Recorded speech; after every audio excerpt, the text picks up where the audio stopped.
Islander, tome 1, L'exil aux éditions Glénat, de Caril Ferret et Corentin Rouge. Le pitch, c'est dans un futur proche, des réfugiés victimes de catastrophes multiples s'amassent dans le port du Havre. Leur rêve, rejoindre l'Écosse. Oui, parce que c'est de l'anticipation, mais vraiment très légère. Ouais. Le réchauffement climatique a fait son œuvre.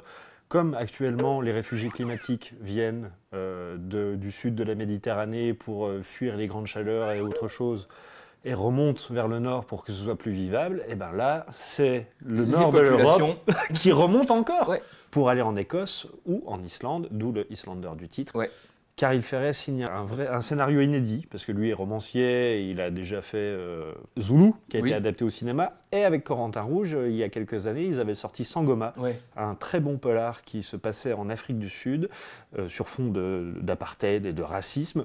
Et là, donc, il s'empare du sujet du réchauffement climatique, mais par la bande, avec ce vraiment traitement des populations, des migrations. Ouais. Et en même temps, je trouve que c'est un thriller dystopique assez exaltant. Hein. Ah ben complètement, ça reste du polar, parce que il y a beaucoup de personnages, et notamment un jeune homme qui veut à tout prix rejoindre l'Islande, qui va tomber un peu par hasard sur un scientifique islandais qui s'est évadé de prison.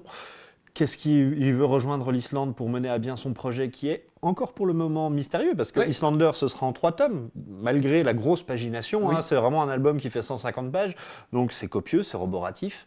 Et Caril Ferret a planté vraiment beaucoup de petits personnages, de petites situations. Il y a 2 copines là aussi qui doivent prendre le ferry pour l'Écosse, mais ça se passe pas super bien. Enfin, il y a plein de petites choses au début. Et l'Islande aussi subit un profond changement politique avec une espèce de sécession entre le nord de l'Islande qui veut à tout prix garder son indépendance et le sud qui est plus ouvert au monde, mais qui voit bien que l'île ne pourra pas gérer tout l'afflux de réfugiés.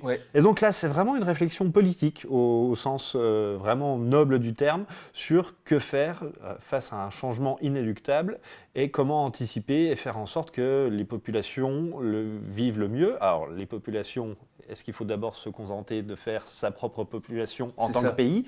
Ou est-ce qu'il faut avoir une humanité débordante, quitte à ce que ça mette tout le monde dans la mouise ? Enfin voilà, il y a vraiment beaucoup de réflexions. Il y a une question aussi entre les riches et les pauvres.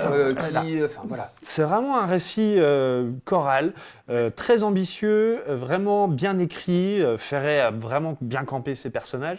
Et le dessin de Corentin Rouge. Ah là là, chaque planche, elle est pensée comme un storyboard abouti, je trouve, comme ça. Elle déploie une puissance visuelle vraiment qui confère à l'histoire une dimension cinématographique qui est vraiment géniale. C'est vraiment du cinéma en bande dessinée, et avec le trait réaliste et dynamique pour autant de Corentin Rouge, ça fonctionne du tonnerre. Ah mais moi, c'est les cadrages qui m'ont vraiment bluffé, par exemple les cadrages, notamment ceux du centre de détention de Reykjavik, ils sont magnifiques et Rouge quand même capte avec une précision chirurgicale, j'ai envie de te dire, les regards, les attitudes, tout ça c'est du grand dessin, du grand cinéma de bande dessinée presque. Hein. C'est ça. Donc ça s'appelle Islander, ça ne vous laissera pas de glace, c'est un tome 1, L'exil aux éditions Glénat, c'est de Caril Ferret et Corentin Rouge, avec les couleurs qu'on va souligner de Céline Labrier, vraiment des superbes couleurs.